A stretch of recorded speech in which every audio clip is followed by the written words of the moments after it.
안녕하세요. 정재준입니다. 오늘 사회자가 없어서 제가 제 소개를 영상으로 보여주고 거기서 도입 부분에서 해갖고 학교폭력 강의를 약간 늦어졌으니까 좀 속도감 있게 해서 정각에 마치도록 이렇게 하겠습니다.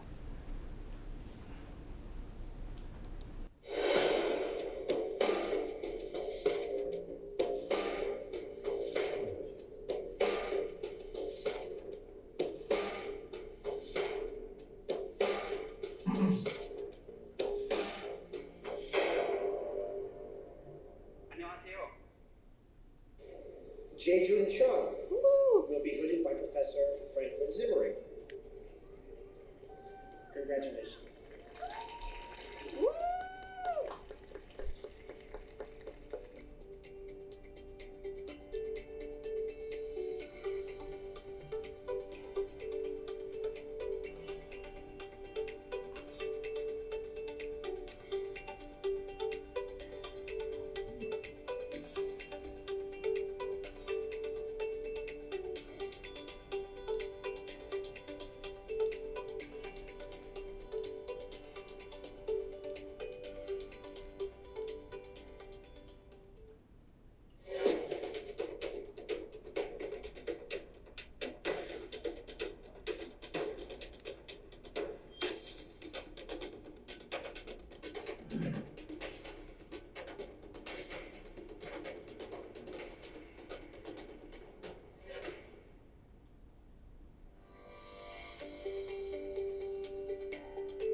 안녕하세요. 정재준입니다.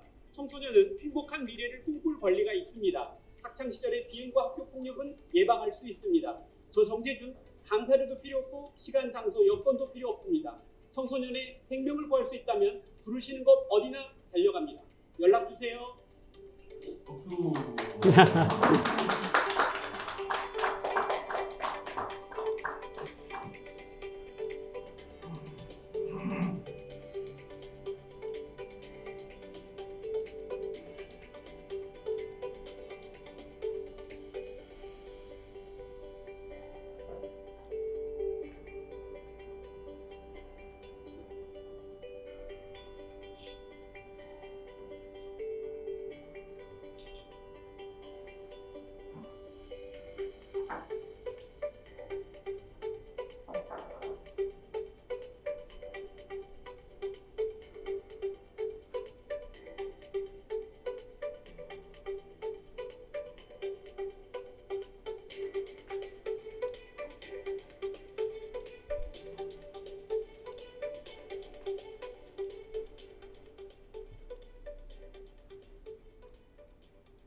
저는 좀 답답한데요. 거의 뭐 일주일이 멀다 하고 이렇게 의뢰가 들어오고 그러면 그 영상을 보면 가슴이 메어집니다. 전국에서 학교 폭력은 아직도 많이 일어나고 있고 많은 학생들이, 피해자들이 그 도움의 손길을 받지 못해서 극단적인 선택을 하는 경우도 많이 있거든요. 시작하도록 하겠습니다. 1995년 6월 6일 5층 옥상에서 서울고등학교, 서울의 한 고등학교 김대현 군이 5층에서 뛰어내립니다. 근데 자동차 위에 떨어져서 죽지 않아요. 보니까 온몸은 피투성이가 됐지만 살아있음을 느끼고 다시 옥상을 올라갑니다. 그래서 다시 한 번 떨어져요.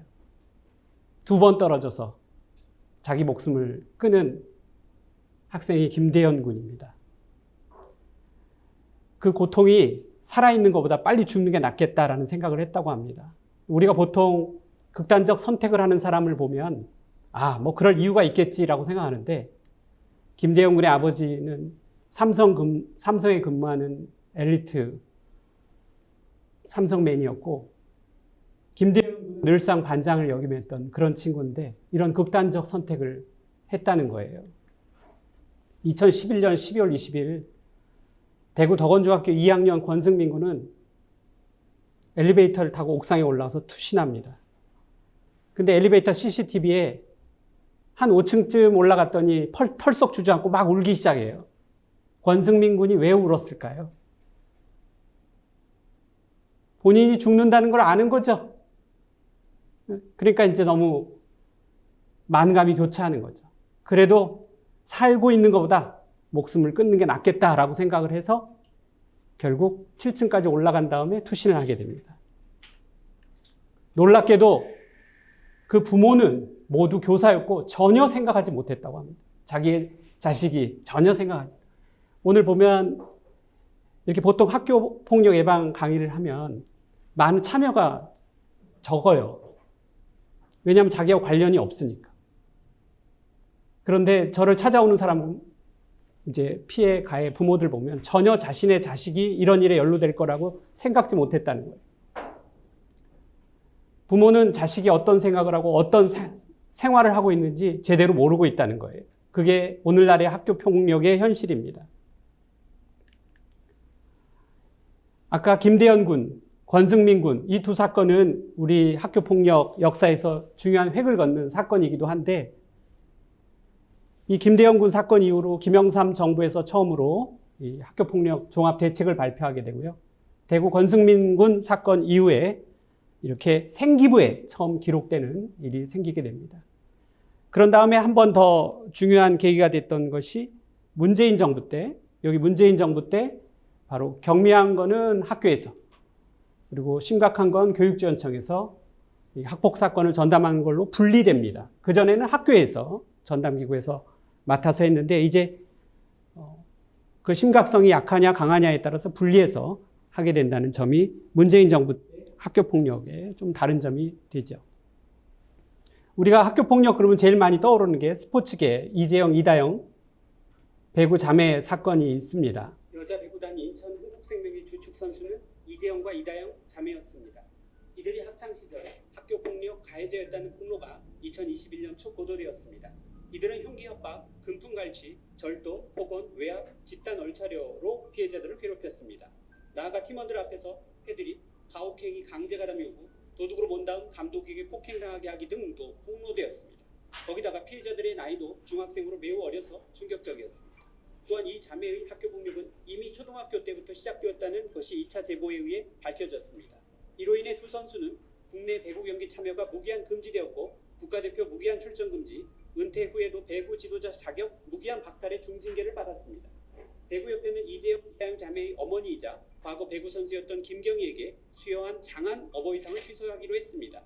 김경희의 자녀 이재영, 이다영 자매가 학창 시절부터 동료 선수들에게 폭력을 가해왔다는 이유입니다. 심지어 이 과정에서 김경희가 부적절한 영향력을 행사해왔다는 피해자들의 일관된 증언 역시 취소의 중요한 사유로 보입니다. 이후 흥국생명은 입장문을 내서 이재영과 이다영의 선수 등록을 해명하려 했지만 이에 항의하는 트럭 시위와 언론 보도가 빗발치자 갑자기 입장문 발표를 취소했습니다. 2021년 10월 중순 쌍둥이 자매는 그리스 배구 선수 이적을 위해 출국했습니다. 이재영은 2022년 시즌 종료 후 부상으로 국내에 들어왔습니다. 이다영은 루마니아 선수 생활을 거쳐 금년 8월 프랑스 볼레로로 이적했습니다. 그러나 피해자들은 성인이 되어서도 악몽과 우울증에 시달리고 있습니다. 정신과 치료를 받고 있기도 하며 그 가족 또한 고통을 겪고 있습니다. 우리 이재영, 이다영 배구 자매는 피해자들을 명예훼손죄로 고소했어요. 검찰에서 무혐의 처분하자 다시 고등검찰청에 이의 신청을 합니다. 그래서 피해자들은 이렇게 큰 고통에 시달리고 있는데 이 가해자들은 여론의 눈 때문에 피해자들의 눈이 아니라 여론의 눈 때문에 외국에 가서 이런 이적 생활을 하고 있다는 점 아직도 우리 그 다음 생각하는 게 정순신 사건이 유명하죠? 정순신은 검사 출신 변호사로서 제2대 국가수사본부장에 임명되었습니다.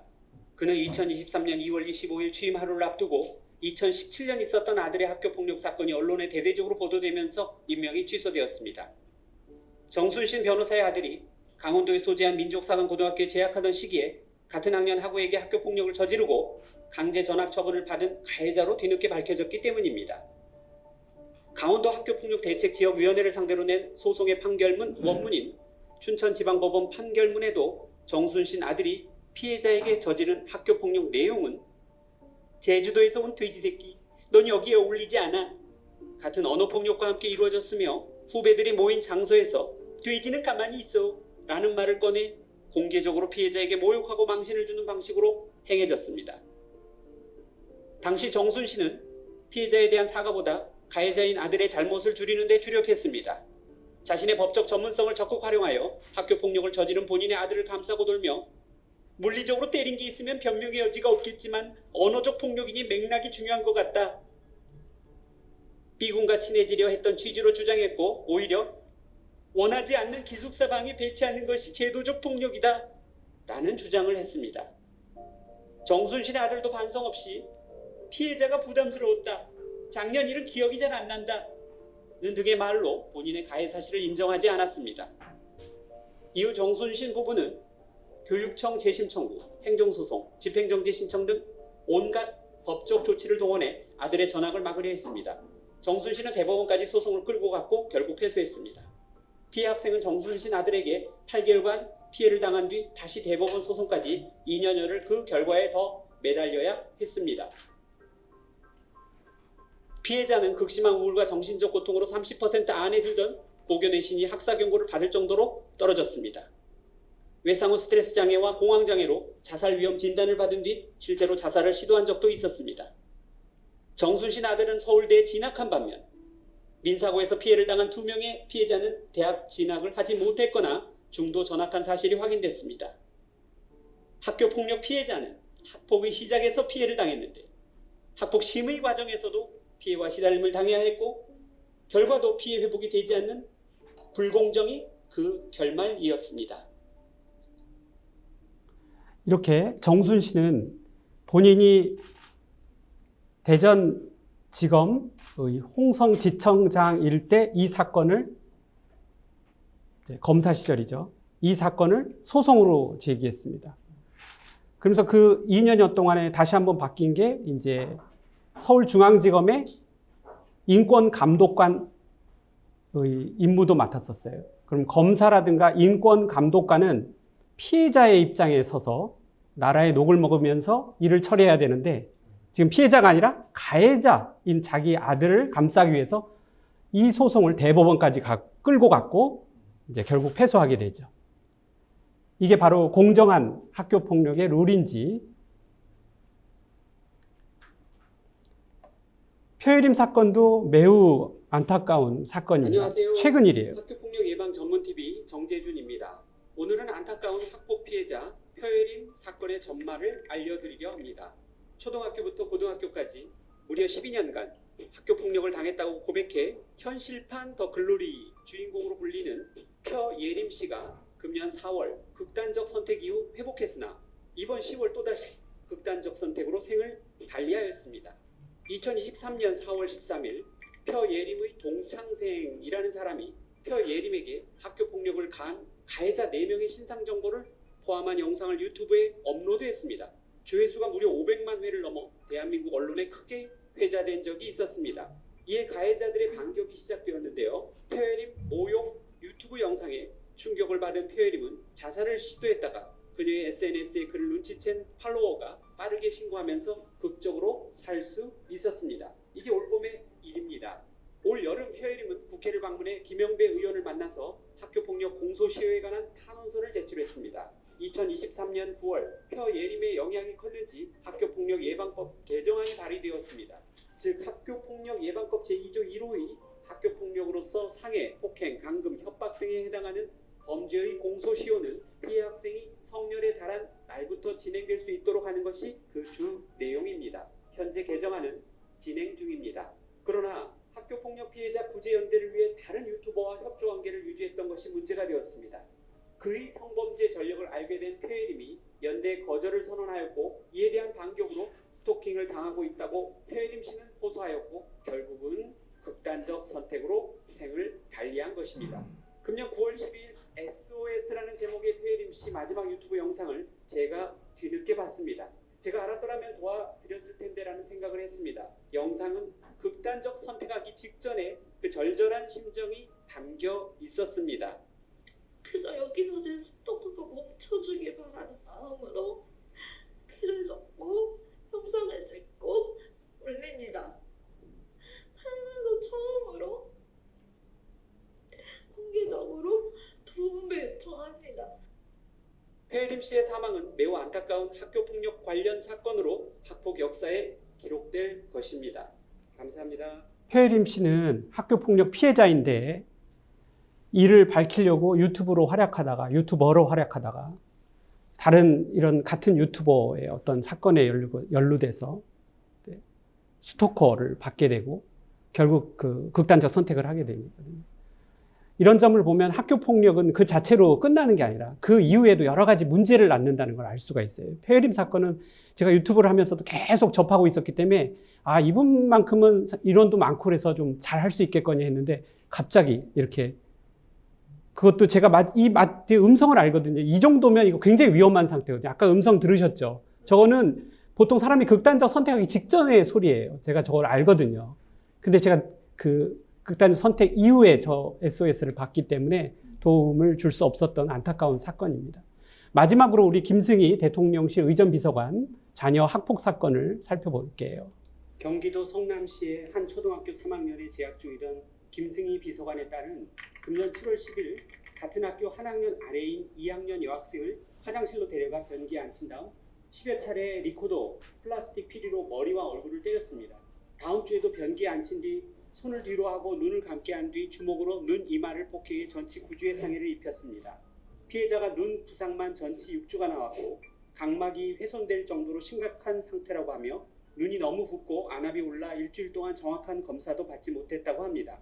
폭행과 상해를 가르는 기준 중에 하나가 전치 2주 이상 진단인데 이 사건의 경우 전치 9주 진단이면 거의 중상해에 가까운 가해라 할 수 있습니다. 김승희 비서관 딸은 학교폭력 가해자로서 학교폭력대책심의위원회에서 사건 처분 점수 총점 15점을 받아 학급 교체가 결정되었습니다. 16점부터는 강제 전학인데 1점 차이로 이를 면한 것입니다. 학폭위에 신고된 폭행 2건 외에도 한 건이 더 있었다는 주장이 제기됐습니다.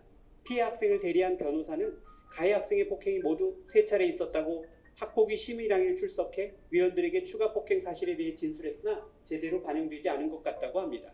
최근 또 다른 언론기관의 취재를 종합하면 김승희 비서관 딸과 관련되어 일어난 학교폭력은 모두 4건으로 밝혀졌습니다. 2건은 지난 10월 20일 경기도 교육청 등에 대한 국회 교육위원회 국정감사에서 공개한 건이고 다른 한 건은 가해자와 피해자가 화해했으며 마지막 한 건은 학교폭력 신고 접수가 이루어지지 않았다는 것입니다. 2023년 10월 20일 저녁 김승희 비서관은 결국 대통령에게 사의를 표명했고 즉각 수리되었습니다.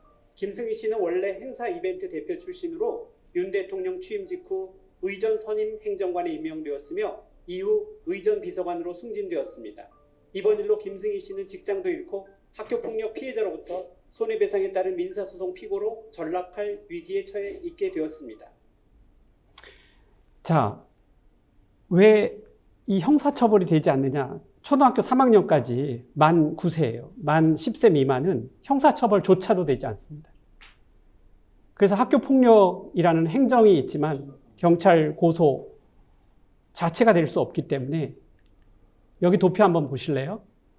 우리나라 이 법을 보면 미성년자인 경우에 이렇게 나이를 나눕니다. 10세 미만을 범법소년, 14세까지 촉법소년, 19세까지 범죄소년, 그러니까 미성년자인데 우리가 보통 촉법소년 그러면 처벌되지 않는다. 나는 뭐 아무렇지도 않을 거야. 그런데 그렇지 않습니다. 촉법소년인 경우 최대 소년원 송치 처분이 나올 수 있고요.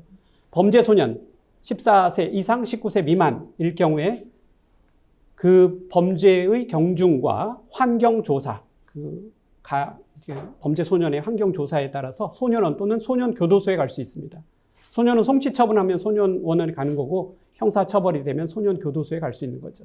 그런데 문제는 초등학교 3학년까지 10세까지는 그러니까 10세 미만은 범법소년이라 처벌되지 않습니다. 다만 민사상 손해배상 책임이 있는데 민법상 변식할 능력이 없기 때문에 그 부모가 민사배상의 책임을 지게 되죠. 그래서 아까 김승희 의전 비서관 민사상 아마 손해배상 책임을 지게 될 것이다 라고 한 겁니다. 자, 우리가 여기서 학교폭력이 굉장히 많이 늘어나고 있다 이렇게 생각할 텐데 여러분은 어떻게 생각하세요? 학교폭력이 늘어나고 있다고 생각하세요? 아니면 줄어들고 있다고 생각하세요? 변함이 없다고 생각하세요? 늘어나는 것 같다고 생각하시죠. 근데 공식적인 이제 통계를 보면 이렇게 쭉 보면 24,000건 10년 전부터 쭉 보면 2017년, 18년은 3만 건 갔다가 2020년은 8,000건으로 줄어들었어요. 왜 그럴까요? 그리고 코로나19로 팍 줄었죠. 왜냐면 학교에 모이지 않으니까. 근데 다시 15,000건, 작년에 23,000건이에요. 그러면 다시 늘어났다라는 표현보다는 회복하고 있다. 이런 표현이 더 정확할 것 같아요. 그런데 여기 보면 파란색 학교 자체 해결은 제외했다 이렇게 해요. 이건 그러니까 심의 건수니까 교육지원청에서의 심각한 사건들 얘기하는 거예요. 교육지원청에서 심의위원회가 열려서 처분한 건수가 이렇다는 거고 학교에서의 자체 해결 건수는 2022년에 38,000건이나 돼요. 그리고 늘어난 거 맞아요. 경미한 사건은 많이 늘어나요. 사실 경미한 사건이 많이 늘어났다기보다는 경미한 사건은 예전에도 많이 있었는데 요즘은 조금만 이상해도 신고해요. 학교에. 그래서 늘어났다라고 보는 거죠. 하지만 심각한 사건은 늘어났다, 줄어들었다라고 표현하기 어렵고 이제 회복하고 있다. 코로나19가 끝나서 회복하고 있다라고 보여집니다. 중요한 건 청소년 자살률인 것 같아요. 우리나라 성인 OECD 자살률 1위죠. 청소년도 OECD 평균 이상이 되는데 2015년 10만 명당 1.4명이 자살하다가 2021년 10만 명, 청소년 10만 명당 2.7명이면 거의 2배로 늘어났습니다. 청소년들의 자살률은 매우 심각하게 늘어나고 있다. 우리가 10만 명당 2.7명 그러니까 잘 계산이 안 되는데 금년에는 사실 교사들의 극단적 선택으로 많이 이슈화됐잖아요. 교사들 우리나라에 50만 명 정도 있는데 1년에 약 15명에서 17명이 극단적인 선택을 하게 됩니다. 그런데 청소년은 1년에 10만 명당 2.7명, 이걸 전체 청소년 인구로 환산하면 약 250명, 1년에 250명 정도 극단적 선택을 합니다. 어마어마하게 많은 청소년들이 극단적 선택을 합니다. 그게 다 학교폭력은 아니겠죠. 가정폭력도 많이 스며 있어요.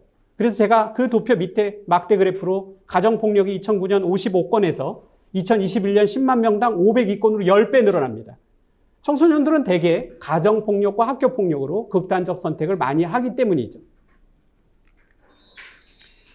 자, 눈치챘겠지만 학교폭력은 행정일까요? 사법일까요? 아니면 둘 다 될까요? 둘 다 되죠? 둘 다 된다라는 거예요. 그래서 학교폭력 발생하면 학교에 신고하면 행정적으로 처리가 됩니다. 가해자에 대한 처분, 피해자에 대한 보호. 그런데 경찰에 고소하면 이렇게 나이에 따라서 14세 미만은 소년법원, 14세 이상은 형사법원 이렇게 송치를 하게 되는 게 원칙이죠.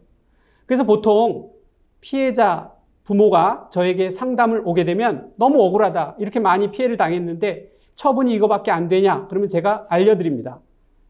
경찰에 고소하세요. 그러면 나이가 10세 이상이면 소년원 송치까지 할 수 있고 14세 이상이면 소년 교도소까지 보낼 수 있습니다라고 알려줍니다. 이렇게 행정과 사법 두 개가 별개로 진행될 수 있다는 사실을. 학교에서는 모든 것을 교육지원청에 보고해야 합니다. 자체 해결에도 보고하고 자체 해결하지 못해도 바로 교육지원청 안에 학교폭력대책심의위원회에 바로 보고를 하게 되죠. 자, 학교폭력 개념 처리 절차 등을 담고 있는 행정법률은 바로 3번이죠. 학교폭력 예방 및 대처에 관한 법률인데 이거 줄여서 학교폭력 예방법 또는 학폭법 이렇게 부르기도 합니다. 보통 소년원 송치 처분은 소년법이 주로 적용되고요. 우리 교권 보호할 때 교사들에 대한 어떤 아동학대 관련된 게 입원에 관한 특례법이죠. 그리고 일반적으로 형사적인 14세 이상 형사처벌에 관한 건 바로 성인뿐만 아니라 이렇게 14세 이상은 청소년에게도 형법이 적용됩니다. 우리가 학교폭력, 그러면 제가 너튜브에 학교폭력 검색했더니 어느 대학교에서 선배가 후배를 막 때리는 장면이 나오는데 학교폭력은 대학생은 되지 않고 또한 학교 내외에서이기 때문에 학교 내뿐만 아니라 학교 밖에서도 됩니다. 학교 내외예요. 학교 안에서만 학교폭력은 아니다.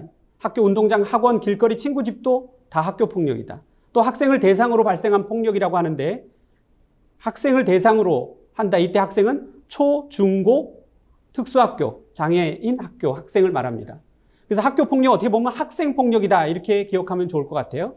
자, 학교폭력은 제가 학생폭력이라고 그랬어요. 학생인데 학생은 초, 중, 고 특수학교 학생이라고 했어요. 유치원생 돼야 안 돼요? 가끔 제가 있는 그 학폭연구소에 상담을 하러 옵니다. 유치원생이라고. 그러면 학교폭력이 아닙니다 라고 얘기를 해줘요. 어차피 이거 형사처벌도 되지 않고 학교폭력도 안 돼요. 이거는 민사적으로만 해결할 수밖에 없어요. 대학생 돼야 안 돼요? 학교폭력 아닙니다. 대학생은 학교폭력 되지 않아요. 자퇴했다? 안 됩니다.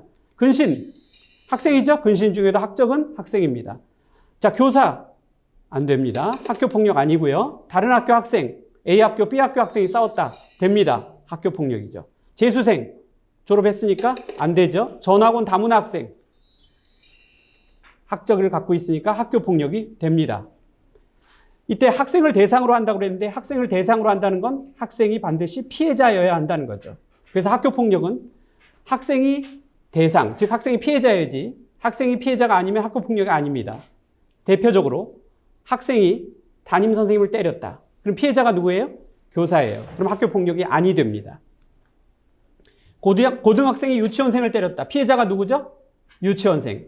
유치원생은 학생이에요? 학생이 아니에요? 아니에요. 학생이 아니면 학교폭력이 아닙니다. 이때 적용되는 법은 학폭법이 아니라 소년법이나 형법이 되겠죠. 중학생이 담임교사를 때렸다. 피해자가 누구예요? 담임교사. 학생이 아니죠? 따라서 학폭법에 바로 적용되지 않고 교원지휘법이 적용돼서 이 중학생은 징계처분, 교권보호위원회가 열려서 징계처분되게 됩니다. 담임교사가 고등학생을 때렸다. 피해자가 누구죠?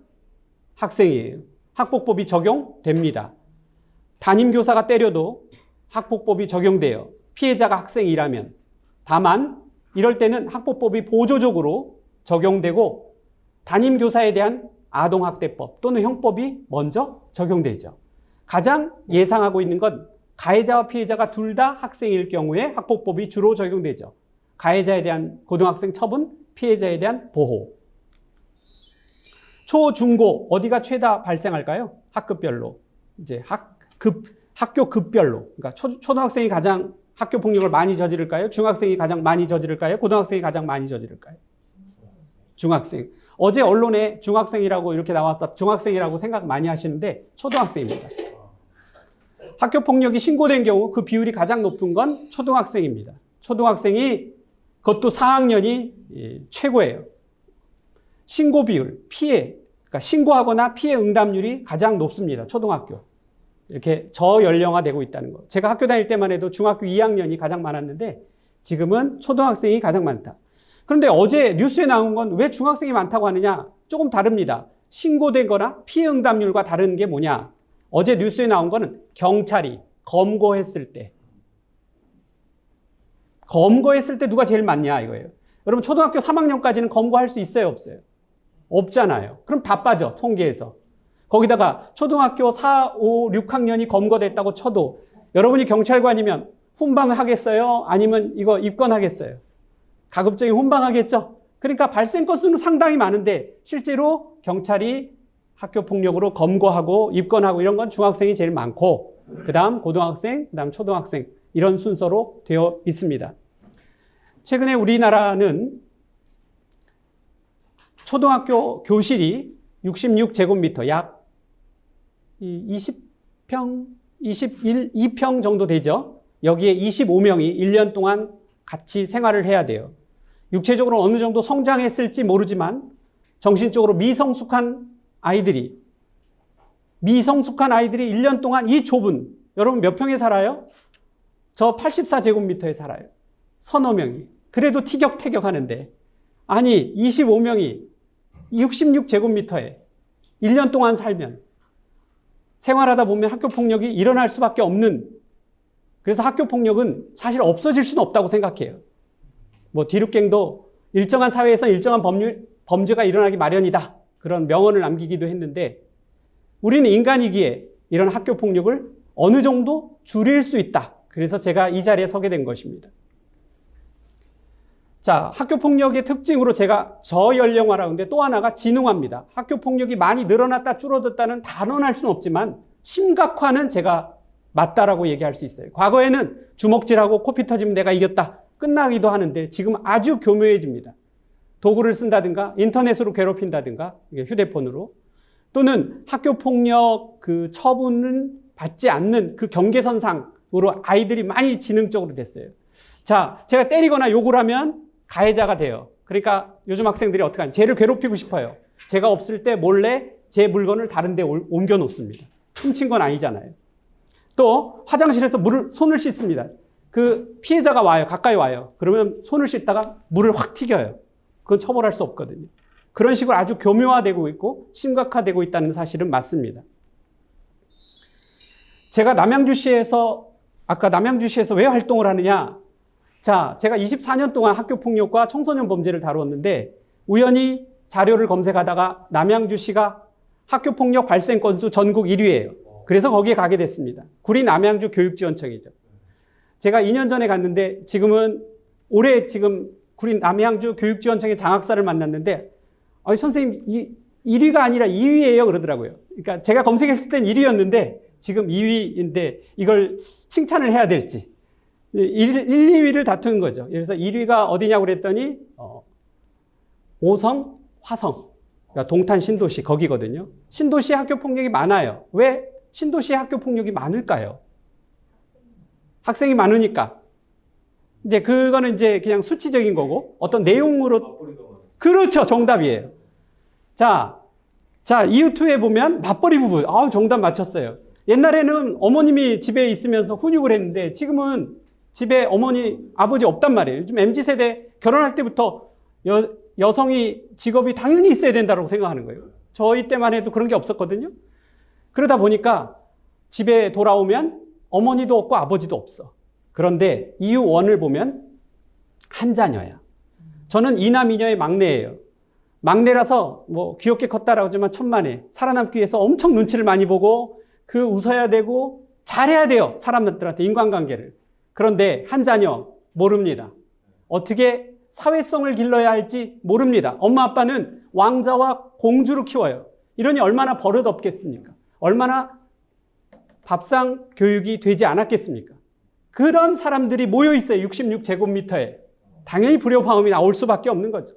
여기다가 또 다른 점도 있어요. 농촌에서는 나가서 뛰놀고 뭐 물고기도 잡고 대도시에는 여러 문화 공간들이 많이 있잖아요. 근데 신도시에는 그게 없어요. 아파트하고 상가 끝. 아파트 상가 끝이에요. 신도시. 한번 남양주 가보세요. 그럼 할 게 뭐 있어요? 집에 와서 인터넷 봐요. 인터넷 각종 폭력물, 성착취물밖에 없습니다. 과거에는 영화 보면 욕을 할 수 없도록 돼 있어요. 근데 지금 저도 소스라치게 놀랍니다. 마구 욕을 써요. 그러니까 이런 걸 배우는 거예요. 사실 학교 폭력의 반이 욕이거든요. 그런 걸 인터넷으로 배웠다 이거죠.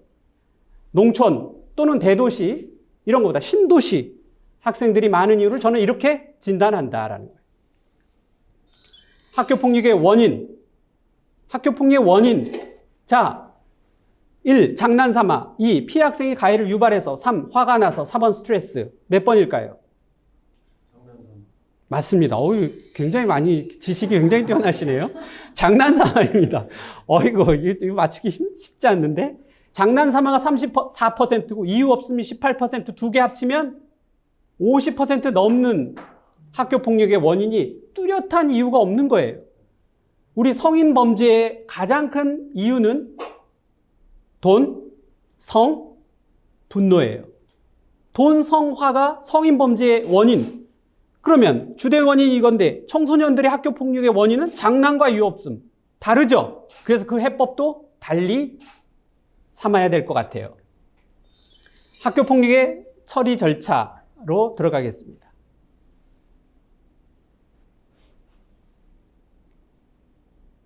자, 학교폭력의 처리 절차. 학교폭력의 처리 절차는 학교마다 전담기구가 있어요. 그 중에서 교감 선생님이 전담기구의 위원장인데 책임교사가 모든 사안조사를 다 해서 교장에게도 보고하고 교육지원청에게도 보고합니다. 담임선생님, 그 학급에서 학교폭력이 일어나면 담임교사는 빠지고 책임교사가 하게 되는데 가해자 따로 불러서 조사해서 보고서 쓰고 피해자 따로 불러서 조사해서 보고합니다. 그 부모도 마찬가지고 이게 전담기구이다. 전담기구는 굉장히 미약한 사건을 해결하죠.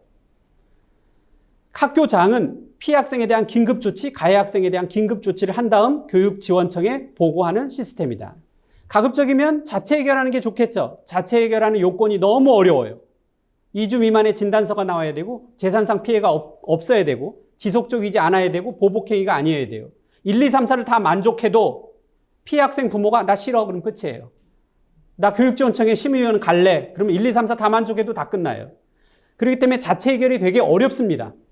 거꾸로 얘기하면 피해 학생의 부모를 잘 설득하면 사실 1, 2, 3, 4를 해결할 수 있어요. 조기에 피해 학생 부모를 만나서 자체 해결하도록 노력한다면 1, 2, 3, 4 진단서 못 내게 양해를 구하고 재산상 피해를 빨리 복구해주고 이번에 한 번만 한 거라고 설득을 시키고 보복행위가 아니라고 설득을 해주면 자체 해결을 할 수 있다. 가해 학생은 이렇게 처분이 나오면 1호부터 9호 처분까지 있어요. 1호 사과, 2호 보복금지, 3번 학교봉사, 4번 사회봉사, 5번 특별교육, 6번 출석정지, 7번 학급교체, 8번 전학, 9호 퇴학인데 중요한 거는 가해 학생이 이걸 받으면 생기부에 기록된다는 점이에요. 뿐만 아니라 그 부모도 특별교육을 같이 받아요. 부모가 받기 싫으면 과태료 300만 원 이하 받습니다. 우리가 보통 저 가해 학생 나쁘네, 퇴학시켜야지, 전학시켜야지 이런 게 아니라 점수화예요. 항목별로 5가지를 나누어서 이번 사건이 심각한지, 심각하면 4점 주고 심각하지 않으면 1점이나 0점. 이 학교폭력이 우연히 한 차례 또는 2차례 일어나면 지속성이 약하다고 보고 높으면 4점, 약하면 1점이나 0점. 고의성, 실수를 했는지 매우 강한 고의로 했는지 4점에서 0점. 반성 정도, 반성을 많이 하고 있으면 0점, 0점. 반성을 안 하고 있으면 4점. 화해하고 반성은 굉장히 밀접한 연관을 가지고 있죠. 화해와 반성이 그래서 중요한 거예요. 자, 아까 정순신 사건 기억나죠? 대법원까지 갔어요. 정순신 사건은 그냥 요구를 했는데 퇴학당했어요. 왜 그럴까요? 반성이나 화해해서 점수를 꽝 받은 거예요. 그러니까 점수 확 높아지는 거예요. 아무리 심각한 사건도 초기에 진압하면 돼요. 피해자를 만나서 화해하고 반성하고 사과하고 보상하고 이러면 점수가 많이 낮아집니다. 그런데 증거 있어? 소송으로 가보자. 이런 식이 요즘 추세입니다. 자, 그래서 점수를 따져갖고 1에서 3점이면 사과. 그 다음에 4에서 6점이면 학교봉사. 이런 식으로 해서 16에서 20점 퇴학. 이런 식으로 점수에 따라 다르고 2호 처분과 5호 처분은 바로 위원회에서 결의에 의해 결정할 수 있습니다. 중요한 건 생기부에 기록된다는 거죠. 지금 우리 윤석열 정부에서 졸업 후 2년을 4년으로 늘려놨기 때문에 6호, 7호, 8호는 졸업 후 4년이기 때문에 중3이 학교폭력을 저지르면 대학교 수시에 큰 영향을 미치게 되죠. 실제 사례를 살펴보도록 할게요. 피해자 상담이 가해자 상담보다 많은 편인데 피해자 상담은 피해 사실을 있는 그대로 밝힐까요? 아니면 과장되는 경우가 많을까요? 과장되게. 엄청 맞았다. 엄청 피해를 받았다. 정신적 트라우마가 너무 심각하다. 이런 경우가 많아요. 가해자는 축소. 한 대 툭 때렸는데 이걸 신고해? 이렇게 축소하는 경우가 많기 때문에 사실 양자를 다 상담하는 게 중요합니다. 자, 제가 상담했던 것 중에 사례 1, 변기물 먹이기, 학부모 싸움이 발전된 학폭 사건. 2번은 아주 많은 케이스가 2번이에요. 3번은 인터넷 범죄인데요. 이렇게 피해자에게 변기물에 손 씻기, 세수하기, 변기물 먹이기를 가해자 A씨가 했어요. A가 주범이고 C는 서 있기만 해서 혐의를 부인합니다. B는 촬영을 했다고 합니다. 근데 문제는 C가 서 있기만 했다고 해서 반성하지 않았어요. 그래서 A와 C는 같은 처분을 받았어요. 왜 그렇죠? 아니 A가 주범이고 C는 그냥 서 있기만 했는데 왜 같은 처분을 받았어요? 반성 없음. 이게 점수화되거든요. 사과와 반성은 처분에 매우 중요한 역할을, 점수를 미칩니다. 피해 학생과 가해 학생이 축구 경기를 했어요.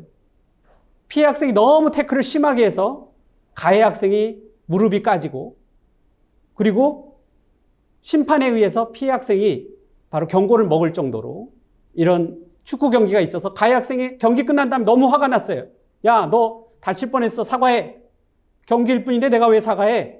너 폭행할 거야? 그래서 폭행했습니다. 기절까지 했어요. 보호자 화가 나겠죠. 학폭심의회 요청해서 형사 고소하고, 고소해도 된다고 그랬죠. 학폭심의는 행정, 형사, 경찰 고소는 사법, 그리고 손해배상 소송. 왜? 기절했으니까 상해거든요. 기절부터. 근데 카페에 폭로합니다.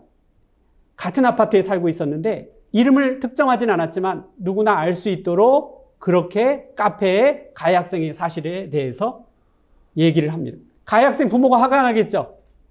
그래서 명예훼손죄로 고소합니다. 그리고 가해 학생이 2호, 3호 처분이 나왔는데 행정소송 제기해서 너무 억울하다. 저 피해 학생이 문제를 시작한 건데 왜 우리 가해 학생이 피해를 당해야 되느냐. 이거 사실 싸움이다.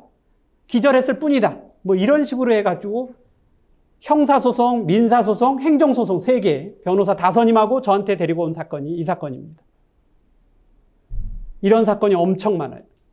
그런데 중요한 거는 같은 아파트에 살고 있고 아주 친한데 한 번의 싸움으로 이렇게 됐다는 거예요. 소송 중에 이 두 친구는 벌써 화해해서 손잡고 다녀요. 부모는 소송하고 있는 거야. 그래서 너네가 이사 가면 내가 소송 풀겠다. 아니야, 너네가 이사 가라. 꼴 보기 싫다. 이러고 있는 거예요. 이런 일들이 굉장히 많다. 그래서 요즘 학교폭력은 사실 부모의 싸움, 부모의 자존심 이런 거에 많이 연관되어 있다. 세 번째, 인터넷. 나는 마포여중 2학년, 우리 톡방에서 친구할래? 그랬더니 남양주 중학교 2학년 난 김미진이야.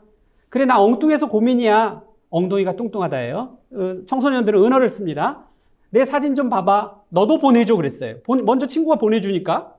비밀인데 난 엉덩이에 점도 있어. 난 가슴에 점도 있어 하면서 사진을 보내줍니다. 그러니까 너만 봐야 돼 하면서 보내줬어요. 거시기 사진 보내. 안 보내면 너 가슴 사진까지 다 인터넷에 올릴 거야?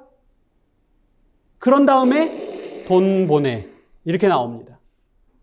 자, 청소년들은 이런 유혹에 빠지기 쉬운데 남양주 남부경찰서에 이첩해서 이 사건을 조사했더니 이 가해자는 여중생이 아니라 강원도 철원군의 군인이었어요. 자, 이래서 우리 청소년들에게 이런 지도도 많이 해야 된다는 거. 제가 아까 학교폭력은 피해자가 누구? 학생. 이것도 학교폭력입니다. 그래서 피해자에 대한 보호가 들어가야 돼요. 우리 뭐든지 다 어떤 일이 벌어지려면 징크스, 어떤 징후 이런 것들이 있습니다. 불이 날 때 연기가 나는 것처럼 자기 자녀가 안경이 깨지거나 얼굴에 이렇게 상처가 있거나 옷이 찢어지거나 일기장에 자살, 폭행 뭐 이런 게 검색되거나 컴퓨터 히스토리에 이런 학교폭력 자퇴 이런 거 있거나 용돈을 과다 지출하고 있거나 최근에 이런 거 다 학교폭력의 징후입니다. 제일 많이 학생들이 학교폭력 일어났을 때 심리적으로 하는 말, 사실 머릿속에 염두에 든 건 결국 입으로 튀어나오게 돼 있죠. 뭐냐? 엄마, 나 학교 옮기면 안 될까? 학원 옮기면 안 될까? 아빠, 오늘 나 배가 아파, 머리가 아파, 학교 가기 싫어, 오늘 빠질래. 이건 학교에서 문제가 있다는 뜻입니다. 철수, 그 친구 아주 나쁜 애인 것 같아. 철수가 가해자인 거죠. 별일 아니야, 아무 일도 없었어요 물어보면, 또 휴대폰에 문제가 있으면 만지지 마요. 극도로 싫어하는 모습, 이런 것들도 학교폭력의 징후입니다. 자, 우리 초등학생들은 장난치다가, 아까 제가 1위가 뭐라고 그랬어요? 학교폭력의 원인으로 1위가 장난치다가, 욕도 서로 다반사로 합니다. 그러다가 어떤 순간 그 욕이 나의 감정을 건드리면 그 다음에 녹음을 떠서 그 욕을 가지고 학폭위에 신고를 하거든요. 그래서 서로 막 너도 욕했잖아. 나 한 적 없는데? 증거 있어? 이렇게 나오거든요. 그렇기 때문에 장난칠 때는 친구의 의견을 묻고 그러면 이제 아니 장난으로 하기로 했어요. 이렇게 하거든요. 호구가 되지 않는 것. 자녀에게 뭐를 가르치느냐? 친구의 장난이나 비아냥, 대화에 상처받았을 때 감정을 명백히 표현하기. 그래서 자꾸 가해 학생이 피해자를 괴롭히면 나 싫어 이런 말을 명백하게 표현해야지 가만히 있으면 계속 찔러본단 말이에요. 그러다가 더 이상 참기 힘들면 그 학급에서 모든 그부들이 다 들을 수 있도록 싫어! 이렇게 큰 소리로 외쳐야 됩니다. 이걸 교육시켜야 돼요. 왜냐하면 한번 그렇게 크게 외치면 모든 그부들이 다 알게 돼서 이 친구가 가해 학생이라는 걸 나중에 왜냐하면 나중에 사안조사 보고서 쓸 때 그부들이 들은 목격 또는 들은 경험 이걸 쓰게 돼 있는데 가해 학생이 불리하게 될 수밖에 없거든요. 그래서 이런 감정을 명백히 표현하기, 도저히 참을 수 없을 때 한번 큰 소리로 외치기, 이거는 교육을 시켜야 됩니다. 이게 바로 호구가 되지 않는 것. 또 그 경계선상에서 가해자가 피해 학생을 매우 이렇게 아주 그 경계선상에서 요구하는 게 많이 있을 수 있어요. 그런 요구 정도가 넘었다고 생각하면 반드시 부모, 교사에게 상담을 받도록. 그래서 그렇게 해줄게 이렇게 긍정의 답을 하지 말고 친구야 일단 생각해 볼게 라고 한 다음에 그 부모에게 그런 사항을 대화할 수 있도록 만드는 게 중요합니다. 또한 돈 문제는 아예 만들지 않아야 되겠죠. 일정 용돈을 주는 게 중요합니다. 지출장은 매달 이렇게 작성하게 하고 그러면 이렇게 셔틀이란 말로 인터넷상의 어떤 이모티콘이라든가 인터넷상의 돈이라든가 이런 걸 뺏기는 걸 막을 수 있거든요. 학교 폭력이 발생한 직후 가장 중요한 건 피해자죠. 그래서 피해자에게 즉 학생, 자녀에게 충분히 상담해서 당한 사실을 정확하게 확인하는 게 중요할 거예요. 꼬치꼬치 정확하게. 그런 다음에 분명히 여기에는 좌절과 분노가 있을 겁니다.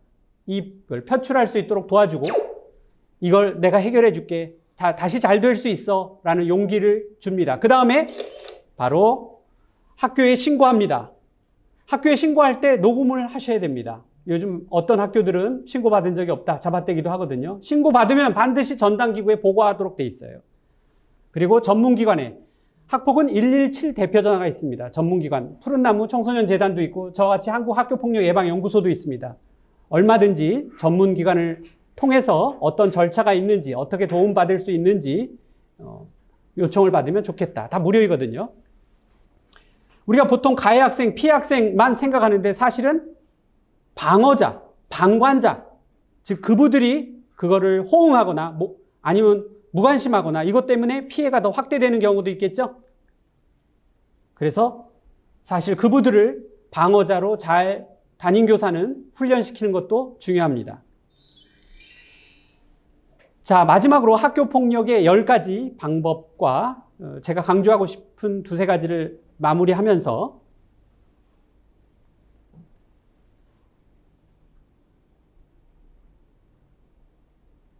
학교폭력의 10가지 예방 전략을 하도록 하겠습니다.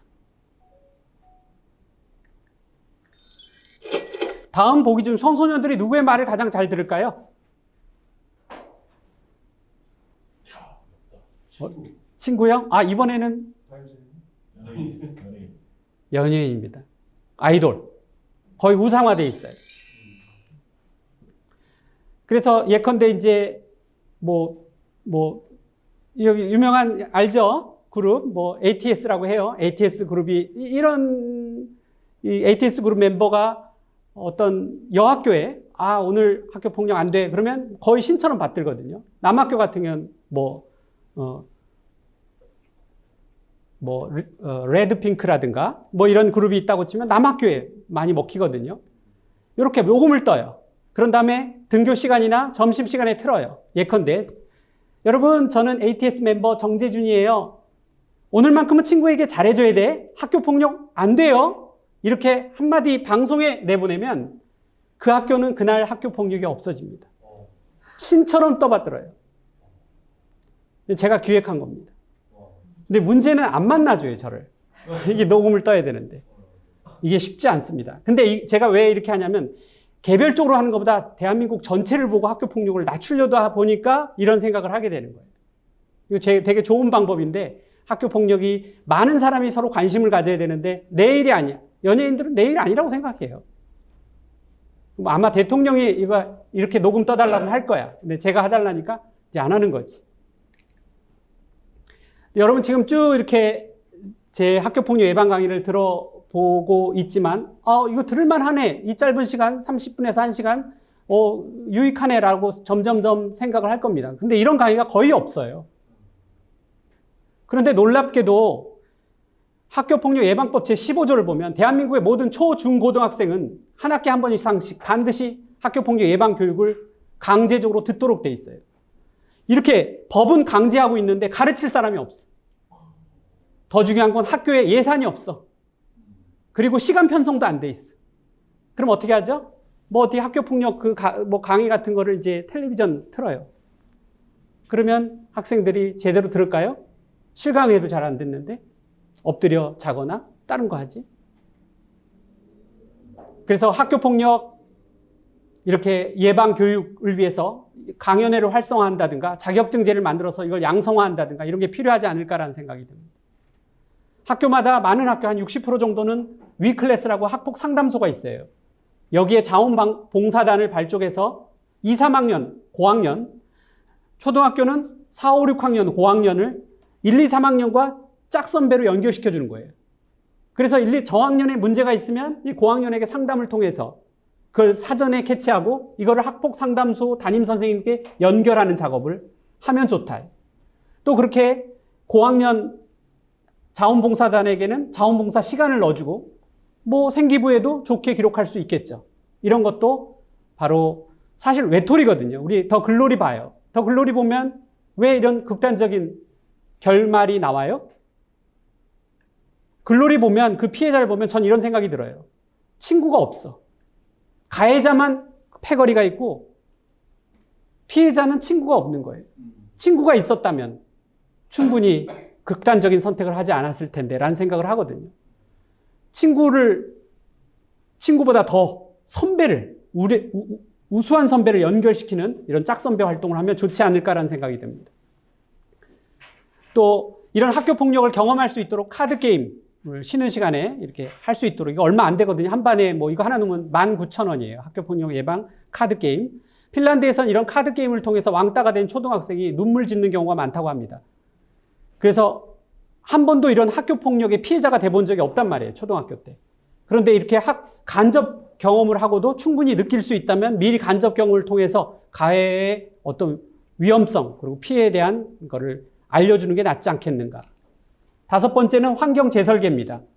어떤 학교를 보면 아주 깨끗하고 번듯하고 밝은 분위기 있는 학교가 있는가 하면 어떤 학교는 음습하고 어둡고 CCTV도 없고 그런데 학교폭력이 일어날 가능성이 높아진다는 거예요. 곳곳에 옥상 외진 곳에 접근 금지 그리고 폭력 멈춤, 욕설 멈춤, 희망의 그림을 넣는 것도 우리 사회학에서 깨진 창문 이론이라고 있거든요. 그래서 깨진 창문 또 자동차도 더럽고 깨지면 거기엔 절도가 일어나고 파괴가 일어나지만 깨끗하면 그만큼 덜 일어난다는 거. 최신 기술을 이용한 학교폭력 예방 대책. 우리 사진에서 보면 이게 단순히 휴대폰, 스마트폰 뒤에 손거리인 줄 아는데 가운데 버튼이 있어요. 이걸 3초 동안 꾹 누르고 있으면 동시에 5명에게 긴급 문자 메시지가 갑니다. 경찰관, 부모, 친구들에게.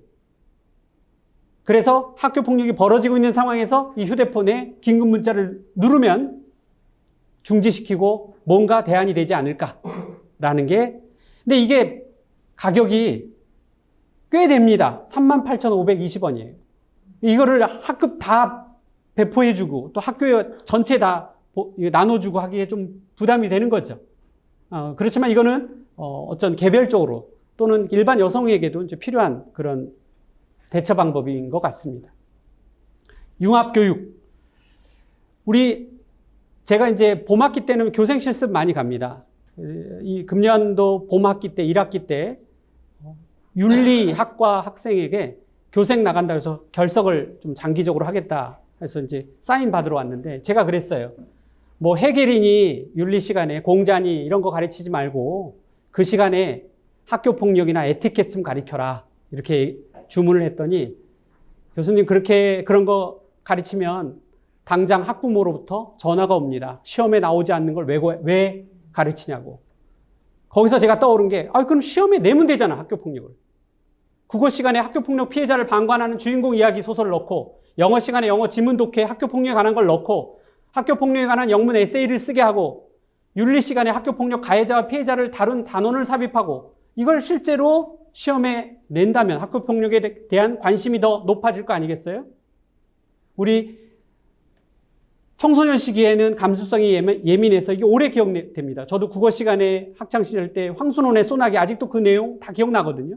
이런 것처럼 학교폭력에 관한 것들을 한번 다뤄준다면 이게 쭉 계속해서 크게 영향을 미치지 않을까 생각됩니다. 자, 급훈. 자, 이런 급훈들 많이 봤을 겁니다. 저도 학교 다닐 때 열심히 공부해서 대학 가자. 다 이런 경쟁을 일삼는 급훈들이었어요. 그런데 이런 급훈이 아니라 담임 선생님은 이런 급훈을 사용했으면 좋겠어요. 우리 학급은 폭력을 사용하지 않는다. 욕설을 사용하지 않는다. 괴롭히는 구부를 제지한다. 친구를 도와준다. 외톨이 되지 않도록 노력한다. 이런 급훈을 마련했으면 좋겠다. 이런 학급 분위기가 결국 그 학생들의 어떤 서로의 관계를 결정하거든요. 또 많은 건수는 장난, 이유 없음으로 시작되기 때문에 그런 것들은 사실 전담기구가 아니라 학급 자체 내에서 또래 학급 재판을 통해서 또래끼리, 친구끼리, 반장, 부반장, 또래들이 서로 결정하게 하는 게 더 나을 수 있겠다. 경미한 사건은 어른들이 간섭하지 말고 이건 그냥 그 또래 애들이 결정하도록 하자. 이게 수호천사 프로그램입니다. 마지막으로 교사가 행복한 교실에는 학폭 공간이 없다. 교사가 행복해야, 교사가 그 학급을 지배해야 학교 폭력이 없어집니다. 사실 제가 학교 다닐 때는 학교 폭력이 있긴 있지만 거의 외부로 나타나지 않았어요. 너무 담임 선생님이 무서웠거든요. 꽉 잡고 있었다면. 학교 폭력이 일어나서 누가 싸웠어? 나와! 엄청 맞거든요. 학교 폭력이 일어날 여지도 없었다. 근데 요즘 교사들은 어때요? 각성 민원에 시달리거나 행정 잡무에 엄청나게 시달립니다. 맨 처음에 학교에 가면 학교 교육 정보 시스템 나이스에 접속해서 하루에 처리해야 될 일이 10에서 20건, 1년에 10,000건에서 20,000건을 처리해야 한다고 합니다. 근데 카나다 6건, 핀란드 1년에 5건이에요. 행정공무원이 하는 거지 교사는 가르치면 되지 않느냐. 근데 우리나라는 행정공무원을 뽑아. 교육청하고 교육지원청에. 그들이 행정을 처리해야 되는데 공문서를 만들어서 행정을 만들어. 그래갖고 그 처리를 교사가 하도록 해요. 잘못됐다라고 생각하는 겁니다. 그런 행정공무원들을 학교에 배치시켜서 2명이나 3명 교사당 1명의 행정공무원, 교육공무원이 그 행정을 처리하도록 하는 게 잡무로부터 해방되는 길이고 그래야 교사가 더 교육에 집중할 수 있다고 봅니다. 자, 마지막으로 가장 중요한 학교폭력 예방책. 우리 초중고 학생들 92%가 매일 1회 이상 욕설을 한다고 하고 22%는 하루에 10회 이상 욕설을 한다고 합니다. 청소년들 둘이 대화하는 거 보면 은어와 욕설이 가득해요. 근데 그거 누구한테 배웠느냐? 사실은 부모로부터 배웠다. 저는 학교폭력 예방연구소 있으면서 상담을 해보면 그 부모가 부모로부터 나왔구나. 유전자뿐만 아니라 그 말하는 태도, 삶의 방식, 사람을 대하는 태도가 다 부모로부터 나왔구나. 교만 가정, 해체 가정에서 나왔구나라는 걸 느낍니다. 어쩔 때는 학교 폭력을 상담해야 되는데 이혼 상담하고 있어요. 그 정도로 해체 가정, 교만 가정에서 이런 일이 많이 발생하고 있다라는. 그래서 이런 언어, 여러분 책들 오늘 제가 특별히 갖고 왔는데 내 표지에 보면 뭐라고 써 있어요? 학교 폭력 예방은 어른의 말에 달려 있다. 부모와 담임 선생님 어떻게 말을 사용하느냐에 달려 있다고 봅니다. 여러분 학교 폭력의 언어 폭력이 그 유형의 41.8%, 사이버 폭력은 문자인데 9.6%, 언어와 문자가 50%가 넘어요. 우리 청소년들이 언어와 문자만 조심해도, 우리 청소년들이 언어, 말 조심만 해도 학교 폭력의 반을 줄일 수 있다. 청소년들이 말만 조심해도 학교 폭력의 반을 줄일 수 있다. 남양주시는 1년에 1,000건의 학교 폭력이 신고됩니다. 그 중에 500건이 줄어들 수 있다 이거예요. 그럼 500건이 줄어들면 나머지 500건을 가지고 전담기구에서 해결하든가 나머지 더 심각한 거는 교육지원청의 학교폭력 대책심의위원회에서 더 심도 있게 그리고 빨리 할 수 있는데 1000건이나 신고되니 제대로 심각한 사건에 대해서 심의할 수 없는 구조가 자꾸 된다 이거예요. 언어와 사이버, 언어와 문자. 근데 제가 그랬어요. 학교폭력은 일어날 수밖에 없다고 그랬어요. 66제곱미터에. 인격적으로 미성숙한 청소년들이 같은 공간에 생활하다 보면 불협화음이 있을 수밖에 없다. 그럼 조기에 해결해야 된다. 그게 뭐다? 사과와 감사다. 제가 기억에 오래 남게 하기 위해서 이렇게 과일을 이렇게 그려놨어요. 이건 아마 오늘 이 강의에서 아마 딱 기억나는 거 그러면 이 과일, 사과와 감사가 생각날 겁니다. 이 조기에 피해자에게 무릎 꿇고 사과하면 다 해결됩니다. 누가 자녀의 어떤 싸움을 가지고 이거를 학폭심의 또 소송까지 진행하려는 마음이 누가 있겠어요? 사과와 감사로 살아라. 사과. 학교폭력은 사소한 것에서 시작됐기 때문에 가해 피해 부모가 조기에 만나 대화하고 사과하면 된다 이거예요. 그런데 증거 있어? 너부터 사과해. 당신도 사과해야지. 또는 사과하면 용서해 줄 거죠? 라는 조건형. 그러나 모두 내 탓입니다. 라고 무릎 꿇고 사죄하면 다 해결됩니다. 우리 굉장히 유명한 가수가 있어요. 너무나 유명한 가수가 있는데 그 자녀가 학폭 가해자였어요. 근데 보잘것없는 피해자 집에 가서 그 유명 가수가 무릎을 꿇고 정말 잘못했습니다 하니까 가장 놀란 사람이 누구였다고 합니까? 그 자식이라고 해요. 가해자. 우리 아버지가 굉장히 유명한 가수고 사람들이 막 사인해달라고 그러면 다 떠받드는데 저 별거 아닌 사람한테 저렇게?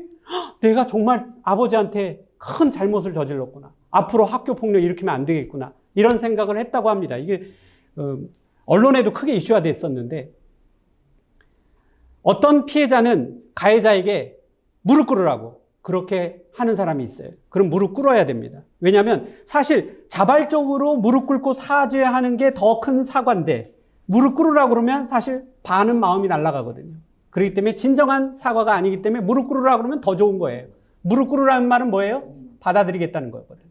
그래서 무릎 꿇고 사죄하고 빨리 조기에 해결하는 게 중요합니다. 범사에 감사하라. 여러분 지금까지 살아온 여태까지 이렇게 잘 누려온 것도 많은 이웃 사람들의 도움 때문에 이렇게 살아온 거 아니겠어요? 범사에 감사하다면 이웃과 불협화음을 일으킬 이유가 없습니다. 청소년도 마찬가지입니다. 교만한 사람들이 문제를 일으키는 거예요. 우리 아버지가 누군지 알아? 이런 교만한 사람들이. 교만은 불안을 낳고 무기력을 낳으며 결국 주위 사람들이 떠나가기 때문에 실패를 하게 됩니다. 그러나 겸손한 사람은 많은 친구가 있게 되고 결국 꿈과 희망을 얻게 돼서 승리로 가게 되죠. 우리 청소년들이 있는 집안의 자식은 아니어도 공부를 잘하진 않더라도 겸손해서 그래서 친구가 많아서 행복한 학창 생활이 되었으면 하는 게 제 바람입니다. 저도 제 자리에서 바로 이런 일을 위해서 최선을 다해 노력하겠습니다. 감사합니다.